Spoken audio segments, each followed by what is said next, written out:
Selamat pagi para remaja. Mari sebelum kita merenungkan firman Tuhan, kita akan mengawalinya dengan berdoa.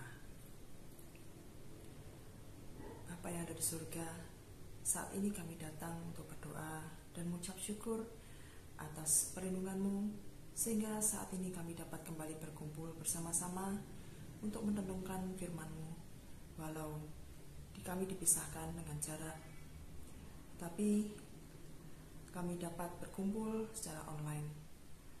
Kami mohon penyertaan Tuhan, buka hati dan pikiran kami ya Tuhan, terlebih bagi hamba-Mu ini. Kiranya Kau kuduskan agar dapat menyampaikan firman-Mu seturut dengan kehendak-Mu. Terima kasih Tuhan. Kami perahaskan doa kami hanya di dalam nama Tuhan Yesus Kristus. Amin. Tema renungan saat ini adalah meniti masa depan. Dan dasar kali renungan ini diambil dari kitab Kejadian 35 ayat 1 sampai dengan 15 yang saya akan bacakan. Yakub di Betel untuk kedua kalinya. Allah berfirman kepada Yakub, "Bersiaplah, pergilah ke Betel, tinggallah di situ dan buatlah di situ mezbah bagi Allah yang telah menampakkan diri kepadamu ketika engkau lari dari Esau kakakmu." Lalu berkatalah Yakub kepada seisi rumahnya dan kepada semua orang yang bersama-sama dengan dia, "Jauhkanlah dewa-dewa asing yang ada di tengah-tengah kamu. Tahirkanlah dirimu dan tukarlah pakaianmu. Marilah kita bersiap dan pergi ke Betel. Aku akan membuat mezbah di situ bagi Allah yang telah menjawab aku pada masa kesesakanku dan yang telah menyertai aku di jalan yang kutempuh." Mereka menyerahkan kepada Yakub segala dewa asing yang dipunyai mereka dan anting-anting yang ada pada telinga mereka. Lalu Yakub menanamnya di bawah pohon besar yang di dekat Sikem. Sesudah itu berangkatlah mereka, dan kedahsyatan yang dari Allah meliputi kota-kota sekeliling mereka, sehingga anak-anak Yakub tidak dikejar. Lalu sampailah Yakub ke Luz yang di tanah Kanaan, yaitu Betel, ia dan semua orang yang bersama-sama dengan dia. Didirikannyalah mezbah di situ, dan dinamainyalah tempat itu El Betel, karena Allah telah menyatakan diri kepadanya di situ ketika ia lari terhadap kakaknya. Ketika Deborah, inang pengasuh Ribka, mati, dikuburkanlah ia di sebelah hilir di Betel di bawah pohon besar yang dinamai orang pohon besar penangisan. Setelah Yakub datang dari Padan Aram, maka Allah menampakkan diri pula kepadanya dan memberkati ia. Firman Allah padanya, "Namamu Yakub, dan dari sekarang namamu bukan lagi Yakub, melainkan Israel. Itulah yang akan menjadi namamu." Maka Allah menamai dia Israel.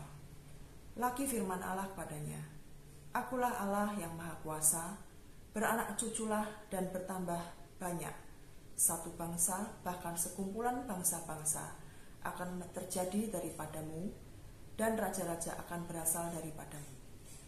Dan negeri ini yang telah kuberikan kepada Abraham dan kepada Ishak akan kuberikan kepadamu dan juga kepada keturunanmu."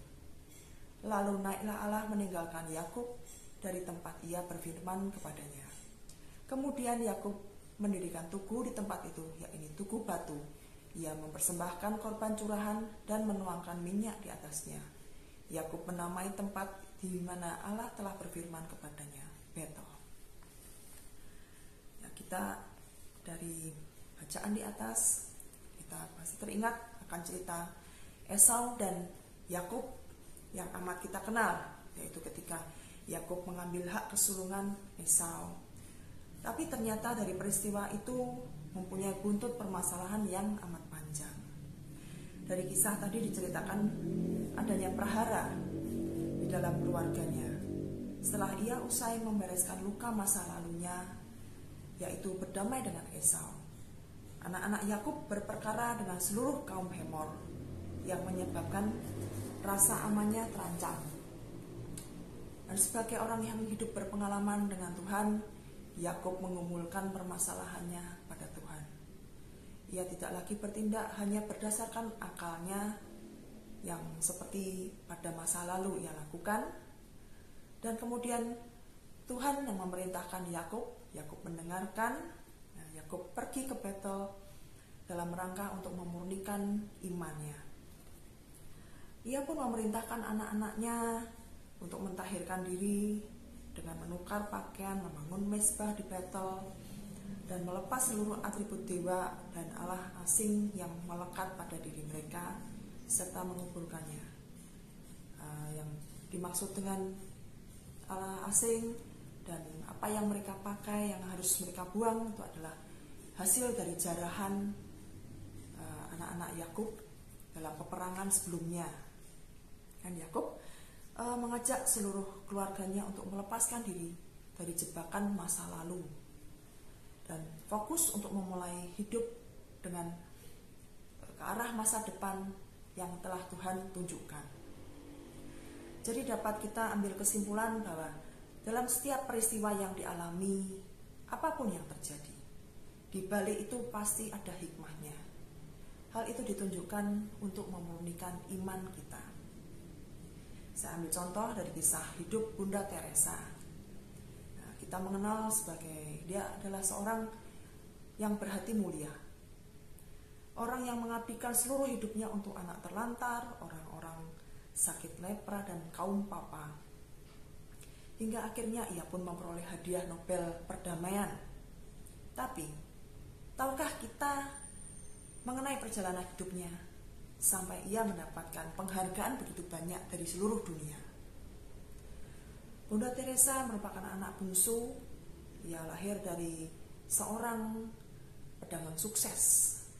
Ayahnya adalah pedagang yang kebetulan saat itu merupakan pedagang yang sukses, dan ia juga memiliki keluarga yang bahagia. Tapi dari semuanya itu, bagaimana ia mau mengabdikan dirinya untuk melayani Tuhan? Ceritakan Bunda Teresa pernah mengalami peristiwa sedih, yaitu di mana dari muda, dari saat ia kecil, ayahnya yang ia sayangi, ayah yang menjadi tulang punggung dalam kehidupan keluarganya, tiba-tiba meninggal. Dan itu merupakan peristiwa yang amat sangat sedih dan membuat dirinya terpukul. Saat itu kehidupan Bunda Teresa menjadi berubah, dan hal yang itulah membuat kemudian dirinya bertekad bulat dari saat ia kecil mengikuti pelayanan, mengikuti berbagai macam kegiatan, dan bertekad untuk bergabung dalam pelayanan yang berhubungan dengan misionari. Dan dia mengikrarkan komitmennya pada Tuhan. Pelayanan Bunda Teresa sama sekali tidak mengenal batas, yang dia dipupuk dari kampung halamannya. Kemudian dia berangkat ke India, dan pelayanannya meluas hingga ke seluruh penjuru dunia hingga akhir masa hidupnya. Dan dalam kutipannya ia juga mengatakan, "I am a little pencil in the hand of writing God, who is sending a love letter to the world." Yang artinya aku adalah sebuah pensil kecil di tangan Tuhan yang mengirimkan surat cinta pada dunia. Dari dua kisah di atas kita dapat melihat bahwa sebagai penentu tergapainya masa depan adalah pengenalan akan diri sendiri. Bagaimana caranya kita mampu menggapai masa depan kalau kita tidak mengenal diri kita, identitas dan tujuan hidup kita? Siapakah aku? Untuk apa aku hidup? Bagaimana dengan kehidupanku di dunia? Dan yang kedua, kita lihat adanya transformasi. Kita lihat dari cerita sebelumnya, yaitu Yakub, seorang Yakub yang dulunya menghalalkan segala cara demi tercapainya keinginannya, yang kemudian ia berubah, bertransformasi menjadi sesosok yang memiliki karakter berhati-hati dan memegang prinsip dalam kehidupannya serta berintegritas. Biasanya kita lihat ya, banyak dari remaja karena mungkin masa-masa peralihan dari anak kecil menjadi seseorang yang sosok menjadi yang dewasa. Itu pasti ada suatu hal yang menjadi merubah dalam kehidupan. Biasanya remaja akan mengabaikan dua hal ini. Remaja mengalami kesulitan dan kebingungan dalam menentukan masa depan. Fase pengenalan remaja biasanya terletak pada rasa aman yang didapatkan pada saat bisa ikut dalam bergabung atau diterima dalam suatu komunitas teman sebaya. Disitulah prinsip ikut dengan suara terbanyak selalu menjadi pedoman, sehingga membuat terpengaruh dengan pergaulan macam-macam ya, pergaulan apalagi sekarang dengan adanya media sosial. Untuk merumuskan masa depan, pertama-tama kita harus yang lakukan adalah kenali perlengkapanmu.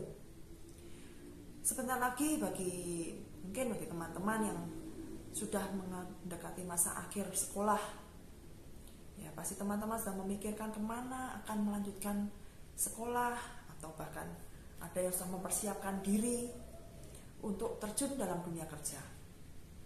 Kemampuan, pengalaman, pengetahuan, kecakapan, dan jiwa kompetensi akan menentukan kemana tujuan kita kelak. Dan yang kedua, kenalilah tempatmu. Pasti ada suatu saat kita bertanya, mengapa kita dilahirkan di keluarga ini? Di zaman ini, mungkin teman kita senang ya, dia punya kehidupan, keluarga yang begitu bahagia. Tapi kenapa kok kita selalu menghadapi masalah? Mungkin kita memiliki keinginan, tapi keinginan itu tidak bisa kita gapai karena adanya berbagai hal. Mungkin dari segi fisik, materi, ataupun yang lainnya. Tetapi jawabannya adalah karena Tuhan sudah mendesain kita sedemikian rupa sesuai di mana telah Tuhan tempatkan. Sebab disitulah potensi diri kita akan muncul. Kadang kita merasa jengkel dengan apa yang kita alami, tetapi setelah kita melewati peristiwa itu, barulah kita menyadari bahwa setiap peristiwa pasti memiliki makna dalam kehidupan yang di masa yang akan datang. Tapi kembali lagi pada diri kita, maukah kita menghadapi dan berusaha untuk melaluinya? Ataukah malah kita terpuruk, putus asa, dan malah cenderung menarik diri, atau bahkan menyalahkan keadaan? Nah, batu berlian itu tidak terletak di permukaan tanah, melainkan berasal dari lapisan-lapisan tanah yang terbentuk karena adanya berbagai peristiwa, dan terlihat indah dikala batu berlian itu berada di tangan seorang ahli. Jadi hiduplah yang sesuai dengan kehendak Tuhan, yaitu hidup adalah kesempatan dan gunakanlah itu. Hidup adalah keindahan, kagumi itu. Hidup adalah mimpi, wujudkan itu. Hidup adalah tantangan, hadapi itu. Hidup adalah kewajiban, penuhi itu. Hidup adalah pertandingan, jalani itu. Hidup adalah mahal, jaga itu. Hidup adalah kekayaan, simpan itu. Hidup adalah kasih, nikmati itu. Hidup adalah janji, genapi itu. Hidup adalah kesusahan, atasi itu. Hidup adalah nyanyian, dan nyanyikanlah nyanyian kehidupan. Hidup adalah perjuangan, terima itu dan perjuangkanlah. Hidup adalah tragedi, hadapi itu. Hidup adalah petualangan, dan lewati itu. Hidup adalah keberuntungan, laksanakan itu. Hidup adalah terlalu berharga, jadi jangan rusak kehidupan. Hidup adalah hidup. Berjuanglah untuk hidup itu. Amin. Dan mari kita tutup dengan berdoa. Tuhan, mungkin saat ini kami masih sering khawatir dalam menghadapi masa depan. Kami tidak tahu mana arah yang akan kami tempuh dan peristiwa yang akan kami hadapi. Namun dari firman yang kami renungkan saat ini, kami belajar bahwa Engkau mengizinkan apa yang kami hadapi dan alami semata-mata hanya untuk mempersiapkan diri kami untuk kami dapat meraih masa depan kami. Terima kasih Tuhan, dan kami beralaskan doa kami hanya di dalam nama Tuhan Yesus Kristus. Amin. Mari teman-teman remaja, kita bawa pergumulan kita dalam doa syafaat. Mari kita berdoa. Tuhan, kembali kami datang kepadamu bersatu untuk berdoa. Di saat ini, di mana kami masih menghadapi pandemi virus corona di dunia, terkhusus bagi kondisi negara kami Indonesia. Tuhan, kiranya Engkau memberikan perlindungan, kekuatan, kesehatan kepada setiap orang-orang yang terdampak dan mereka yang terlibat dalam penanganan pandemi corona ini. Kami percaya Tuhan, setiap apa yang Kau izinkan terjadi itu akan membuat kami lebih mengenal-Mu dan lebih dekat kepadamu. Kami juga berdoa untuk gereja kami, GKI Temanggung. Mohon kiranya Tuhan, bagi tiap-tiap komisi yang ada, mulai dari lansia, komisi dewasa, sekolah minggu, K3, dan LXP, dan semua yang mendukung dalam setiap kegiatan yang terjadi di GKI Temanggung. Kau berikan penyertaan-Mu dalam setiap pergumulan masing-masing komisi dan kegiatan yang telah direncanakan. Terkhusus bagi komisi remaja LXP ini ya Tuhan, di mana kami harus belajar untuk lebih mengenal diri kami dan kami dapat bertransformasi untuk menjadi yang lebih baik lagi. Dan juga Tuhan, kiranya Kau berikan kami kesehatan, kekuatan, dan kemampuan untuk kami menjalani hidup kami di masa yang akan datang. Kami juga berdoa untuk orang tua kami ya Tuhan, mereka yang telah merawat kami, menyayangi kami, memberikan sedaya upaya mereka untuk kehidupan dan pendidikan kami. Lindungilah mereka ya Tuhan, berikan mereka hikmat, kesehatan, dan kekuatan, dan mampukanlah kami untuk kami dapat mendukung setiap apa yang telah mereka usahakan. Tak lupa Tuhan, bagi pendidikan kami ya Tuhan, ajar kami untuk kami dapat menjadi pribadi yang baik, membawa terang-Mu dalam lingkungan pendidikan kami, agar terang-Mu dapat bercahaya untuk sekitar kami, melalui kami ya Tuhan.